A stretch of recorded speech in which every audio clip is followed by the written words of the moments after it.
Hi everyone, it's Desiree, and I am here with Rubber Stamp Tapestry and another design team project. For this project, we are going to use the peg stamp set called Field of Tulips. Now, sometimes when you look at this, it's literally just the tulip. It's not the line, or the stem, let's call it that. It's just the tulip. So this opens up a lot of possibilities on how you can use these. Remember, all of them have that registry line, which shows how it's going to stamp as long as that line is facing you. So I'm going to show you one way that I use a stamp like this. So first I'm going to set up my background panel. I'm going to be using broken china and tumbled glass, and I'm making the sky. It doesn't look it, but this shows what happens when you don't properly clean your brushes. Now this is my makeup brush set that I have. But I'm kind of liking the color, so I just went with it. We're good. Remember, we let it go. We keep going. But yeah, you've really got to clean them. And obviously, I forgot. So you can see, I like to use a dry cloth or a paper towel and just keep rubbing the brush on that. I'm pulling out my Hillside and Grass stencil from Newton's Nook. I do like the size of these. You know, it's not a 6x6 square. It's a lot skinnier, so I do find this convenient. So now I'm going to pull in Mowed Lawn, and I'm going to use one of my smaller makeup brushes, and I was going to pull in Bundled Sage to have a lighter color. I chose against that, because just by going up by the line, it will get darker, and then as I bring it down, it'll get lighter. Yeah, it took me a while to get there. Yeah, I was very confused on this one, but that's okay. We all figured it out. So, I'm sorry, not Bundled Sage, Shabby Shutters that I see on my screen there.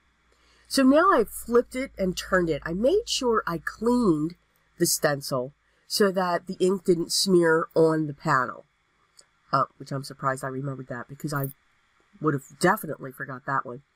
So, and you can see, just by staying heavy on the top, I've got two hillsides, or the visions of hillside. That's what I'm looking for there. I am going to use my Ranger heat tool just to dry this panel. Oxides, since they are pigment and dye, do take longer to dry because of the pigment component. I pulled out my stamp positioner, and the sentiment I am using is "You Are Everything Wonderful," and it does come from a Simon Says sentiment pack called Greeting Mix 1. I used one of my banner dies to cut this out, and see, I can cover the green right at the top. But we can still see a shade of it, so I'm kind of liking that color. This small panel here is cut 2.5 by 3 and took forever to cut. I took a lot of cuts off it. I want this piece to come up off of the panel.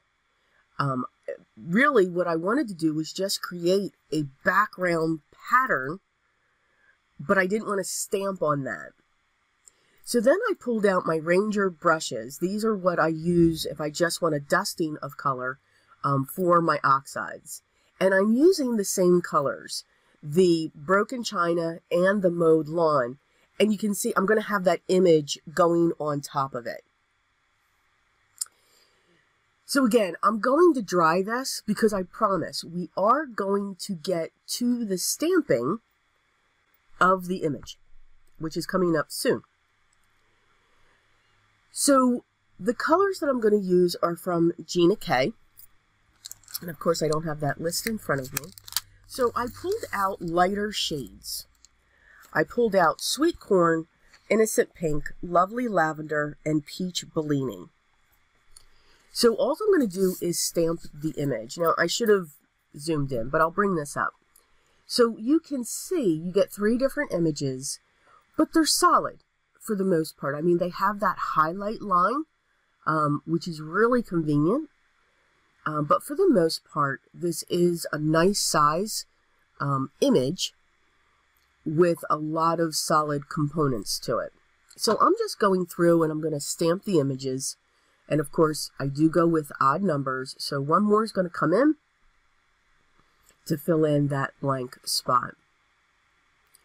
For the stems, I'm going to use one of my Arteza fine liners, the Inconics.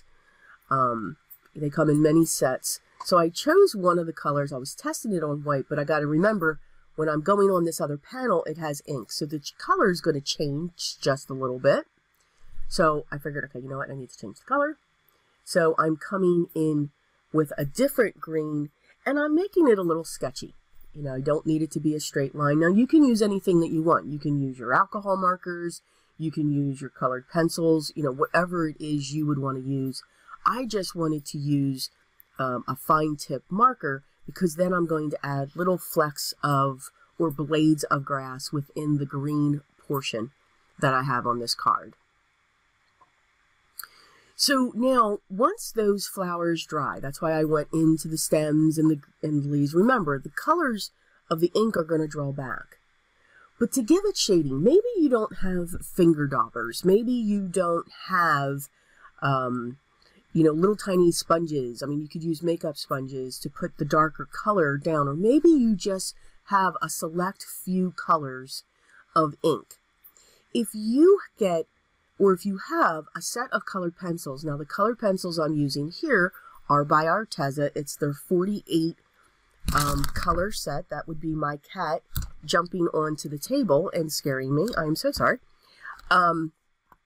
This is the 48 triangle pencil set. I'm adding the shading using one shade of colored pencil to this. So just to add that little bit of color at the base and at the points where they meet, because the stamp already gives you the highlight. You can add dimension to these flowers in no time. I also have used this technique before on larger images. I also like to use my colored pencils over watercolors. So again, just adding, you can mix your medias to get the look that you're looking for. And it is a way to stretch the inks that you already do have without buying all the gadgets that are out there. So you can see just by adding those shades gave you a little bit of dimension on that. I'm going to take that smaller panel, I'm going to prop it up using my double-sided foam tape by scrapbook.com. This is the 1-inch wide double-sided tape. And I'm going to prop that just below where that sentiment is sitting, conveniently hiding the green tint sky. I'm going to set that right over the hills. So while I'm covering up that scene, I can still see the scene in the back. That's why I cut that panel so many times to make sure that I had that. Here I'm just cutting up all kinds of pieces of double-sided foam tape so that I can prop up my sentiment just above where the tulips are. But just by adding the hint of color onto the panel where I stamped the tulips, it helps it to be part of the background scene, at least in my thought. I am going to leave that sentiment hanging over each side because the panel where the sky and the hills are is measured 4 inches by 5 1/4. So it's not a 4 1/4 by 5 1/2 panel. I am going to score at 5 1/2 to make my standard A2 size card base, which will be 4 1/4 by 5 1/2, and this will be a top folding card.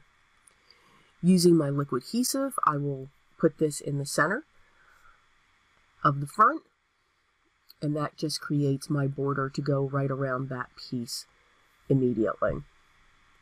Pulled out my iridescent sequins and my wax pencil, and I just added a few to my scene just to add a little bit of shimmer.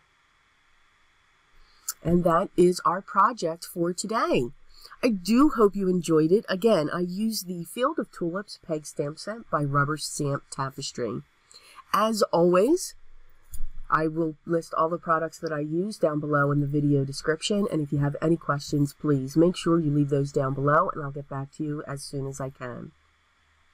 If you haven't already, I'd love for you to subscribe, ring the bell so that you know when the next video is available, and also hit that thumbs up. I do hope everyone is staying safe and healthy through this time. I hope you are enjoying the time that we do have right now.